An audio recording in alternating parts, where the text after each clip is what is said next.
Mari kita berdoa, kasih karunia dan damai sejahtera dari Allah Bapa dan dari anaknya Tuhan Yesus Kristus menyertai kamu sekalian. Amin. Bapak, Ibu, saudara-saudara sekalian di dalam nama Tuhan Yesus Kristus.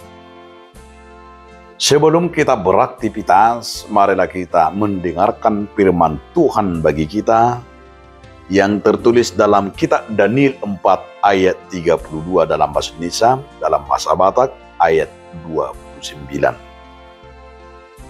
Engkau akan dihalau dari antara manusia dan tempat tinggalmu akan ada di antara binatang-binatang di padang. Kepadamu akan diberikan makanan rumput seperti kepada lembu, dan demikian aku akan berlaku atasmu sampai 7 masa berlalu, hingga engkau mengakui bahwa Yang Maha Tinggi berkuasa atas kerajaan manusia dan memberikannya kepada siapa yang dikehendakinya. Iko pabalion ni halak maho siya tonga-tonga ni jolma, jala sisada ingana doho binatang di harangan, jala lehonon na homangan duhu songon lubu, ola pitu tau liling na masa tuho, paima dung di parhatopo roham, sa guru di debata na suntimbulido, harajaon ni manusia, jala di basa-basahon tu manang ise lomo ni rohana. Ido sahana. Bapak, Ibu, saudaraku dan nama Tuhan Yesus Kristus, judul renungan kita hari ini adalah kisah Nebukadnezar.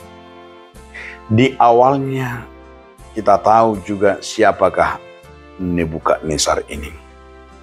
Nebukadnezar ini adalah salah satu raja yang congkak dan salah satu yang tidak pernah menyadari akan segala kesalahan dan kekurangan, dan yang selalu mengandalkan dirinya, mengandalkan kekayaannya, dan mengandalkan kekuatannya sendiri. Maka firman Tuhan mau merubah, dan firman Tuhan yang kita lihat yang berkuasa, yang sering kita katakan firman Tuhan bagaikan pedang bermata dua, yang mampu mengubah siapapun, dan yang mampu membuat yang terbaik dan cara apapun itu. Dan ini yang kita lihat, kecongkakan dan kesombongan mendahului kehancuran. Bahwa kecongkakan dan kesombongan Nebukadnezar itu yang membuatnya jatuh, itu yang membuatnya dia manusia yang tidak mengenal kuasa Tuhan.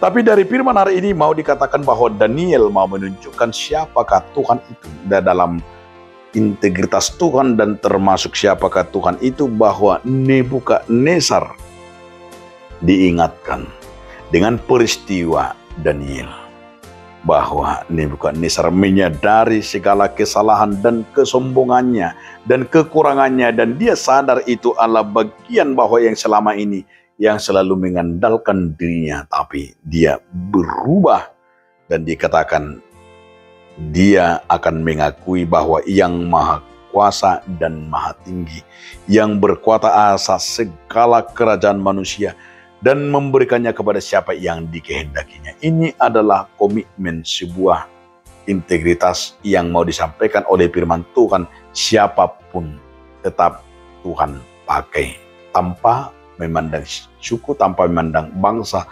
Namun tujuan di sinilah bahwa Tuhan memiliki rancangan dan memiliki kehendak, termasuk dalam hal ini Allah Tuhan dapat mengubah yang bukan bangsanya, yang bukan rajanya, tapi dia mau dibuka untuk mengaku dan melihat keperkasaan Tuhan dalam perjalanan Daniel dan dalam perjalanan umat Israel. Maka Nebukadnezar menyadari dirinya dan menyadari bahwa Tuhan itu yang Maha Kuasa. Amin. Terima kasih Tuhan atas firman Tuhan yang mengingatkan kami. Amin.